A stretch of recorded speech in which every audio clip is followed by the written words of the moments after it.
was a school nerd. I liked taking school classes, so I went to summer school. I got all my college prep classes, but I wanted to take like typing, shorthand. Ended up, I could get out of school at noon my senior year, so I did the business and office education program, and they placed me at Home Builders. So I've been here 41 years, and you know, a lot of people said, well, you were a young guy when they hired you to be the exec. And I was 28 years old, and the main reason I got hired was because the association was broke and they couldn't afford anybody with experience. So I was fortunate in lots of different ways to be hired at that time, and it was tight. I mean, Debbie's money for retirement that they had started for, they had to cash in to pay salary. Our building was in shambles. We sold that and built a new office, and then we built another new office, and then we built another new office. And over time, we were able to build on those successes.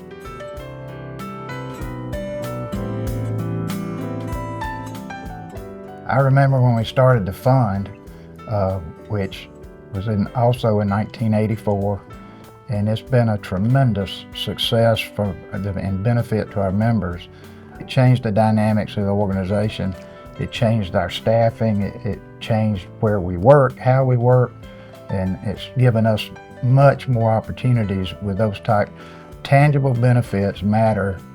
They mattered then, they mattered now. And having a health program now, the largest one in the state for association health plans. We got a GL program that's taking shape. The work comp program continues to thrive. And those tangible benefits help keep this organization on a steady path.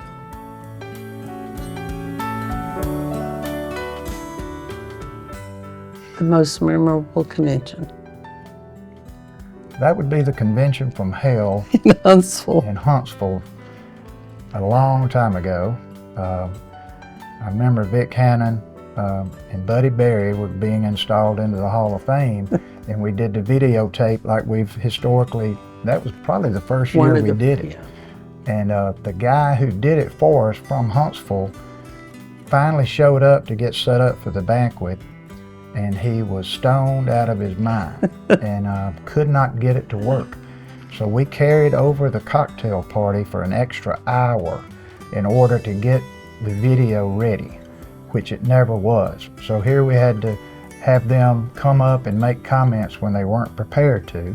After having had a longer cocktail reception where we were waiting tables and serving. And at the point, that meal I'll never forget was the beef Wellington. And beef Wellington is in a pastry with mushrooms or whatever else in it. Well, it'd been sitting in a hot box for 2 hours. So the beef Wellington was beef goo on a plate, and it was nasty and not good. And to top it all off, we had 2001: A Space Odyssey theme with the waiters in astronaut suits bringing the Cherries Jubilee out, which was on Flaming. fire, which set the sprinkler system or the fire alarms off. They told us we'd had to vacate. Well, we just told them to sit tight. So fortunately, it wasn't a real fire. But the fire department did show up. Yep. So when we got back on Monday, we always do a review and critique of the meetings to see what we did right and what we did wrong. We had a 1-minute meeting, said this meeting will never be discussed again. It was that bad, but it worked out. Hurricane Aaron. Oh yeah, that was some of Hugh's famous comments. We were already down at Perdido when the hurricane hit.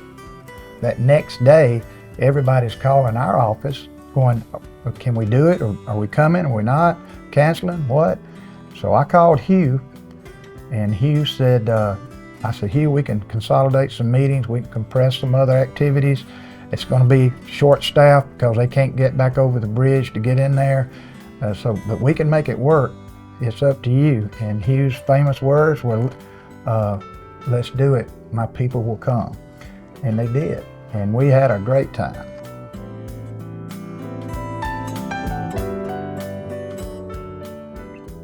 Anybody else knows about Russell, but the ones in the office, we consider him our visionary. He has visions for the future, and when he would go to meetings, he'd come back with some visions for the future. Some good, some not quite as visionary as we wanted to see. He would have the vision and we would put into practice. I don't know how much more I can say about Debbie, what she's meant to me on a personal and professional basis. I mean, she's always been there to help me get through rough spots, get me through good spots, and just help lead. I mean, she's a quiet leader. I'm out front, you know, I am the face of the organization sometimes, but the leadership behind me, Debbie in particular, is what's moved the needle to get us where we are today.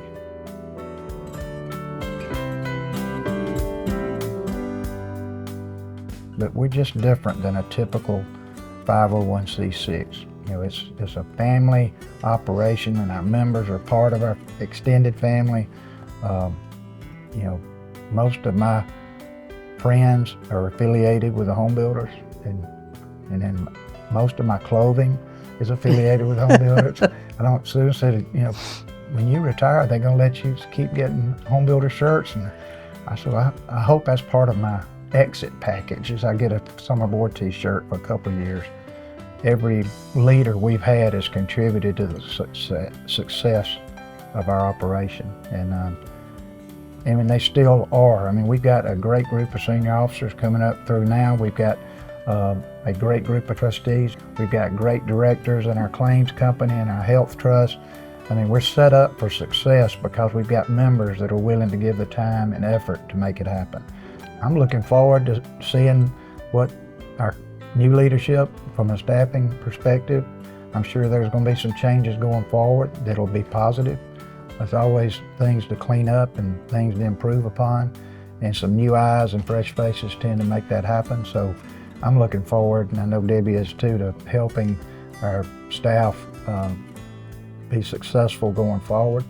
And all they got to do is just call us every now and then, because we'll be available.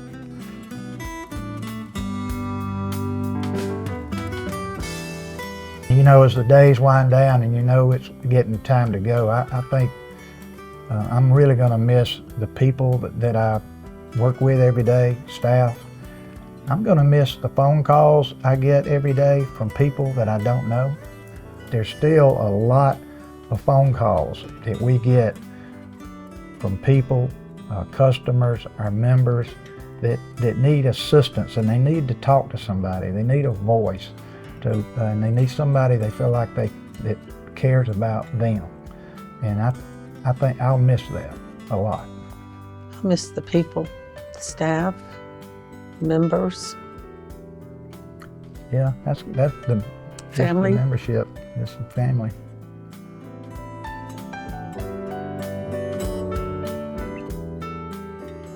Last year sometime, I don't remember when it was, but Debbie and I were talking, said, you know, we ought to go out, and when it's time to retire, we need to go out as a team, because we worked together for so long, and it's been a good situation for the both of us.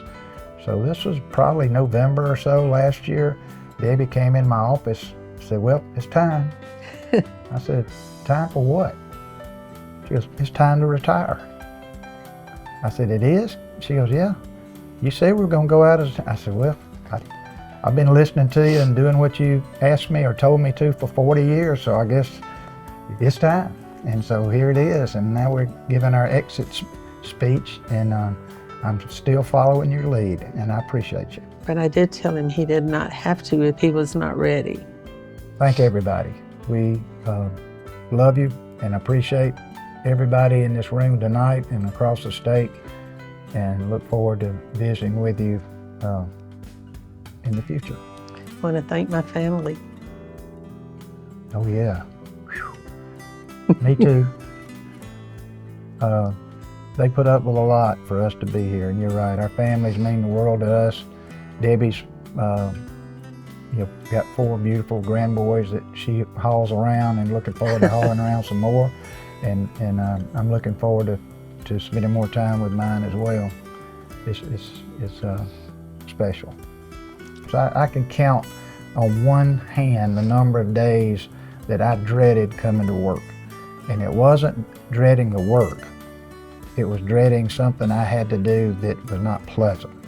But again, it's just been a wonderful ride, and as we ride off into the sunset, we can do it with, I think, with a understanding that we did our part, we did our job, and loved it most every minute of it.